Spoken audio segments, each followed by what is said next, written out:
Bonsoir, bienvenue dans le débat de France 24, un débat auquel vous pouvez participer via les réseaux sociaux. Les Européens et les Turcs se retrouvent à Bruxelles pour un nouveau sommet. L'objectif, c'est de finaliser l'accord Union européenne-Turquie pour tenter de trouver une solution à cette crise migratoire. Les autorités turques sont prêtes à retenir, si je puis dire, les réfugiés sur leur territoire, mais pour cela, ils demandent des contreparties. Alors en voici quelques-unes. Ankara veut plus d'argent. 3 milliards d'euros avaient déjà été promis par l'Union européenne. Ils veulent 3 milliards d'euros supplémentaires. En tout, on fait l'addition, 6 milliards d'euros. Les Turcs qui veulent l'abandon, des visas pour leurs ressortissants et une relance des négociations d'adhésion avec l'Union européenne. Alors cet accord pourrait voir le jour. Il y a encore un grand marchandage qui se fait en ce moment à Bruxelles. On va en parler avec nos invités dans un instant. S'il voit le jour, cet accord, c'est à quel prix? Va-t-il permettre de limiter réellement l'afflux de réfugiés? Comment peut-il être mis en place concrètement? On va en parler avec nos invités, avec vous, Isabelle Bourgeois. Bonsoir. Bonsoir. Vous êtes chargée de recherche au Centre d'information et de recherche sur l'Allemagne contemporaine, rédactrice en chef de Regard sur l'économie allemande. Jean-Marie Cavada, bonsoir. Bonsoir. Merci d'être avec nous. Député européen du groupe Alliance des démocrates et des libéraux pour l'Europe, président du mouvement européen France et président du parti politique Génération Citoyen. Selçuk Demir, bonsoir. Bonsoir. Vous êtes avocat, vous êtes secrétaire de l'Alliance des juristes franco-turcs.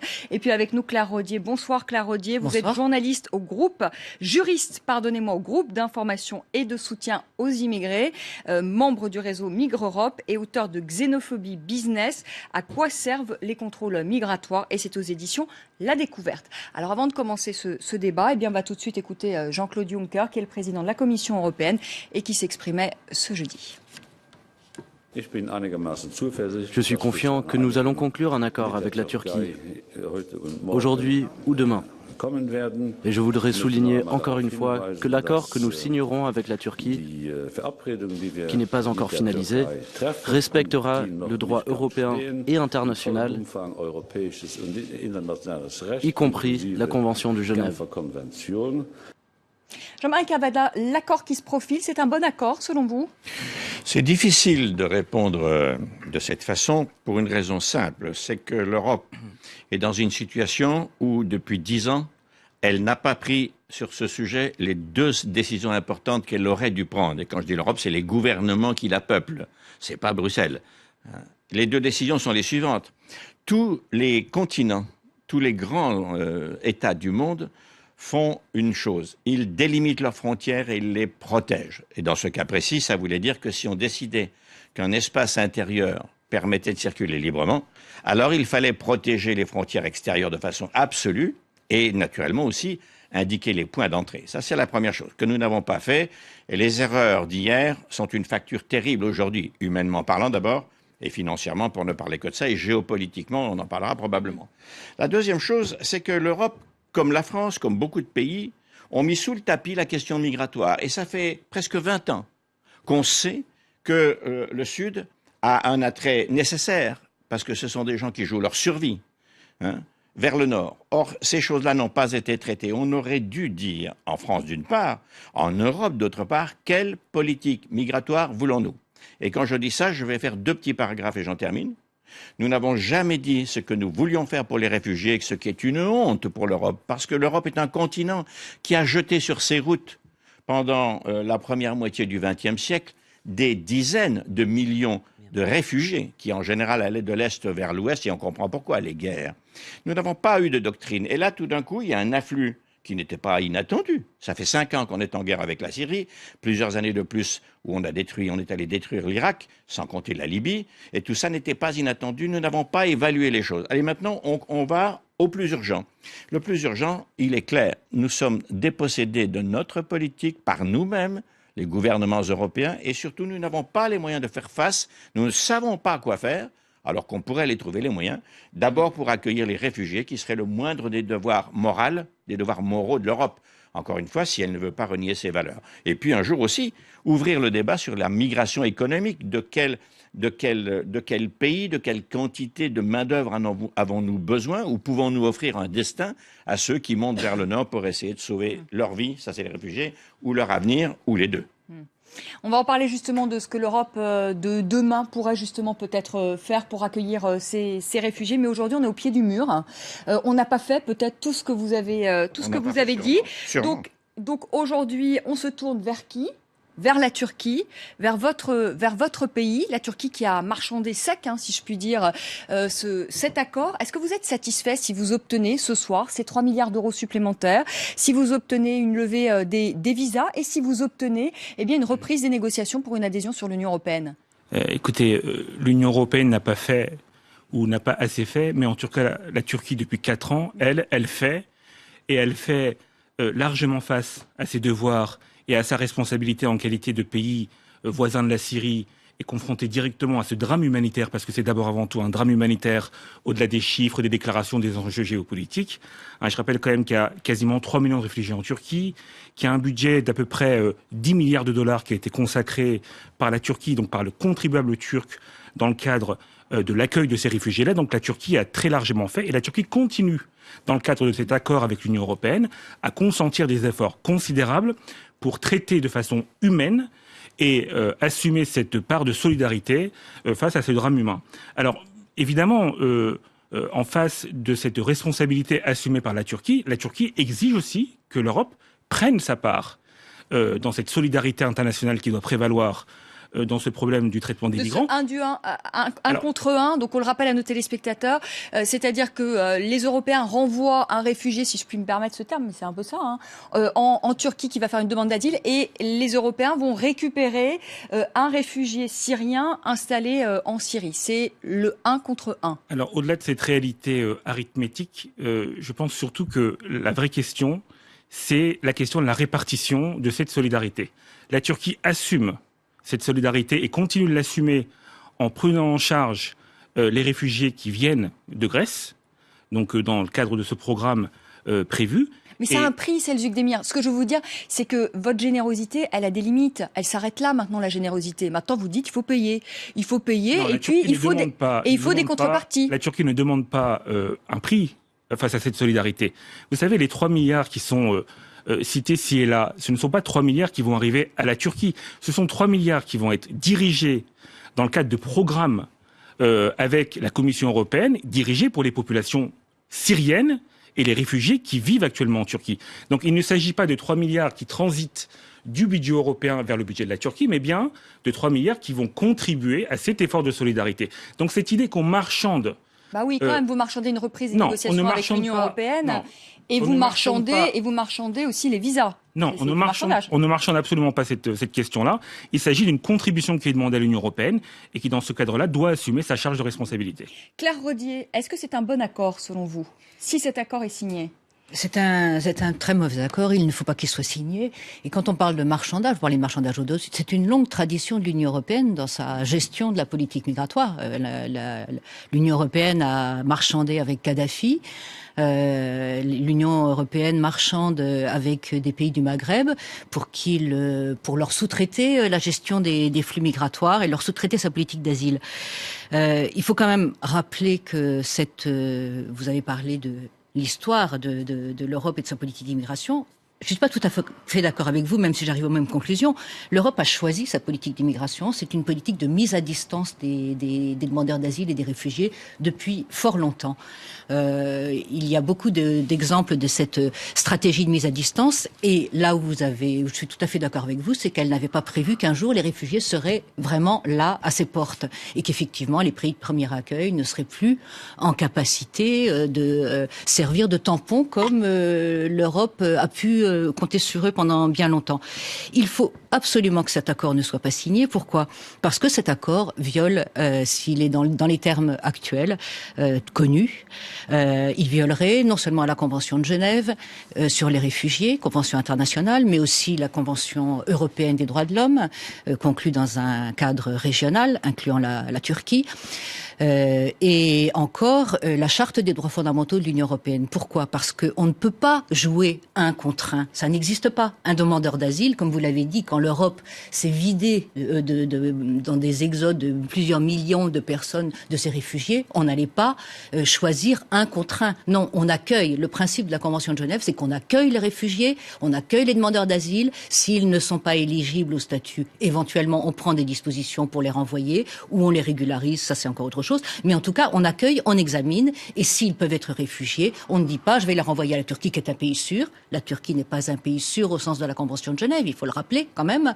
Ça n'est pas un pays sûr. On rappelle pourquoi ce n'est pas un pays sûr. Ça n'est pas un pays sûr parce que la Turquie n'a pas signé une partie de la Convention de Genève qui intègre les réfugiés de tous les pays du monde. Là, pour l'instant, ceux qui bénéficient de la protection absolue en Turquie, dans le papier en tout cas, ce sont des réfugiés européens venant du continent européen. C'est-à-dire que les Syriens ne bénéficient pas de la protection absolue de la Convention de Genève. Ils peuvent bénéficier d'une protection temporaire, ils peuvent être bien accueillis dans certains centres d'accueil comme il en a été créé beaucoup en Turquie, mais ils n'ont pas une protection contre l'expulsion. Et il y a eu des Syriens expulsés de Turquie. Il y a eu des Syriens détenus, très peu de temps après la première étape de l'accord 29 novembre, détenus dans des centres de rétention.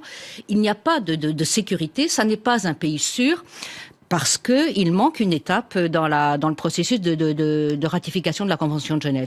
Et enfin, on veut nous faire croire, il me semble, que chaque personne, avant d'être renvoyée un contre un dans cette usine à gaz absolument ingérable, verrait sa situation examinée par qui? Par la police grecque, qui aujourd'hui est déjà complètement débordée, saturée, faute de solidarité avec des autres États membres qui n'arrivent pas à gérer les hotspots. Qui va nous faire croire qu'on va examiner individuellement la situation de chaque personne qui arrive aujourd'hui dans les îles grecques pour décider qu'elle pourra être renvoyée parce que sa situation personnelle le permet? C'est impossible, c'est fondé sur un mensonge, c'est fondé sur la violation du droit. Il faut absolument interrompre ce processus. Isabelle Bourgeois, c'est un bon accord?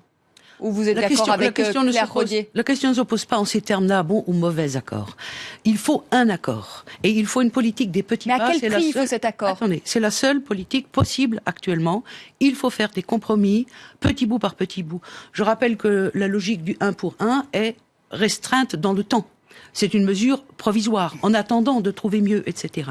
Mais je pense que, et c'est peut-être aussi la position allemande, se rapprocher de la Turquie, qui est un partenaire incontournable dans la région, indépendamment de cela, permet aussi, par les négociations qui s'engagent sur des dossiers annexes, techniques, dans la crise des réfugiés, d'amener progressivement la Turquie à rejoindre justement ce droit international, à appliquer chez elle petit à petit les principes démocratiques qu'on lui reproche de ne pas appliquer, etc. C'est cette stratégie des petits pas, du rapprochement, tel qu'a connu la Chine d'ailleurs, dans un autre domaine économique. C'est-à-dire, on ne peut pas ostraciser la Turquie parce qu'elle ne respecte pas les droits fondamentaux ou des choses comme ça, ou la démocratie, ou la liberté de la presse. Il faut au contraire, comme c'est un partenaire stratégique, se rapprocher d'elle de manière à nouer progressivement des liens. Les choses évolueront par la suite. Maintenant, plus généralement, une autre question, et là je rejoins ce que vous disiez, vous, Monsieur Cavada, tout à l'heure. Nous avons manqué à tous nos devoirs dans l'Union européenne. Et depuis très longtemps, et la zone Schengen est inachevée. Plus exactement, il faudrait dire les gouvernements qui dirigent l'Union ont manqué au devoir que l'Europe appelle. Ce nous était collectif, voulait dire nous tous, 28, avons manqué dans la construction, dans l'achèvement de la construction de la zone Schengen. Pendant longtemps, on s'est dit, Lampedusa, ça concerne les Italiens. C'est vieux déjà comme phénomène. Puis après tout, les réfugiés, ils arrivent en Grèce. C'est loin la Grèce. Et puis en plus, la Grèce avait des problèmes. Ça ne nous concerne pas, nous, Nord-Européens. Finalement. Et aujourd'hui, la question se pose. C'est-à-dire, nous payons, vous l'avez dit, notre politique de l'autruche. Et aujourd'hui, avec violence, la question se pose. Et la seule politique qui soit possible, si nous ne le faisons pas d'accord avec la Turquie, si nous ne trouvons pas un compromis, qui est toujours un compromis bancal, forcément, et qui respecte quand même un minimum d'intérêt, si nous ne trouvons pas un compromis avec la Turquie, à ce moment-là, qu'est-ce que nous allons faire ? Nous allons recréer des frontières intérieures au sein de l'Union européenne. C'est déjà parti. Et c'est déjà parti pour, mais nous allons renforcer ce phénomène-là, défaire complètement la zone Schengen et créer des tas de petits Calais et des tas de petits Lampedusa en dehors de nos frontières soigneusement fermées. C'est déjà le cas. C'est déjà Non, le cas. c'est déjà le cas. C'est déjà fait. Jean-Marie Cavada, Guy Verhofstadt a dit qu'aujourd'hui, eh bien, les Européens donnaient la clé de l'Europe à Erdogan. Vous êtes d'accord avec ça? Oui, bien entendu. Enfin, la clé de l'Europe est un grand mot, mais la clé de la question la plus urgente. Et c'est une erreur, ça aussi, parce qu'on rappelle quand même que c'est aujourd'hui une Turquie qui connaît des dérives autoritaires. On a vu encore la mise sous tutelle très récemment de ce quotidien turc d'opposition Zaman. Le fait justement de négocier avec la Turquie qui connaît ces dérives autoritaires, c'est une erreur. Vous savez, madame. C'est un abandon de nos vous valeurs savez, aussi. madame, quand les continents se mettent à trembler, et c'est le cas actuellement au Machrek, Syrie, Irak, Libye, la morale ne cheminera pas comme la main droite et la main gauche avec un seul corps. C'est-à-dire qu'aujourd'hui, tout d'un coup, l'Europe se tourne vers le pays intermédiaire. Alors, ce pays, qu'est-ce que c'est? Naturellement, il faut dire quelques vérités. Je suis désolé, elles ne vont pas être agréables à tout le monde et probablement pas à vous, monsieur. Je ne prends pas la Turquie dans le même sac que le peuple turc. Le peuple turc est infiniment respectable et il a montré dans beaucoup d'occasions et son courage et sa grandeur. Le gouvernement qu'on nous présente comme laïque ne l'est pas du tout. Il n'y a de laïque que la plume de Kemal Atatürk et des francs-maçons qui l'entouraient lorsqu'ils ont rédigé cette... Mais vous allez dans les universités, dès que vous sortez d'Istanbul et d'Ankara, vous savez très bien que naturellement le poids de la religion est revenu, entre guillemets, à cause de M. Erdogan qui a laissé faire, qui a joué sur cette affaire. Deuxièmement, c'est un autocrate, c'est un homme autoritaire. On l'a bien vu sur les droits de l'homme, on le voit bien sur les médias, et on le voit bien dans une obstination insensée pour un homme d'État qui n'arrive pas à faire ce que M. Willy Brandt a fait en 1970 en allant reconnaître en Pologne le tort de l'Allemagne que l'Allemagne a fait sur les Juifs polonais. Lui, il n'arrive pas à reconnaître le génocide arménien. Ce sont des gens d'un autre temps. Et cela dit, ce sont eux qui sont au milieu. Donc il va falloir faire avec. Il va falloir travailler avec ces gens. Et on n'a pas le choix. Je ne pense pas qu'on ait d'autres choix. Il y en a un qui est beaucoup plus important. C'est que on a déstabilisé toute une région du Machrek. Ces cohortes de réfugiés, et je ne parle que des réfugiés, je ne parle même pas, madame, des immigrés économiques qui vont chercher un destin pour lutter contre la faim et donner un peu d'argent à leur famille quand ils leur envoient de l'argent. Cette déstabilisation, ce sont nous, occidentaux, qui l'avons fait. Qui y avait dans les différentes expéditions? Les Américains et quelques Européens. Est-ce que vous ne croyez pas que cette question de millions de réfugiés qui vont être jetés vers le nord, Turquie et Europe, c'est une question qui concerne et l'Europe, mais surtout aussi les Nations Unies, qui devraient dans cette affaire faire ce qu'on a fait pour les boat people de l'Asie en 1975-1976, c'est-à-dire une communauté internationale qui les accueille, les soigne, les traite, car il y a des morts sur le chemin de l'exil, il faut savoir ça, hein, et qui ensuite leur demande où ils veulent aller à travers le monde, pas uniquement en Europe, de façon à ce que ces gens soient traités dignement. Nous sommes lamentablement les victimes de notre couardise et de l'indifférence relative de l'ONU, à l'exception du HCR qui fait du très bon travail. Allez, on va faire une petite pause. On est obligé, mais vous allez répondre évidemment, Selçuk Demir, évidemment vous allez répondre à ce que dit Jean-Marie Cavada justement sur le président Erdogan. On se retrouve dans un instant après le rappel des titres.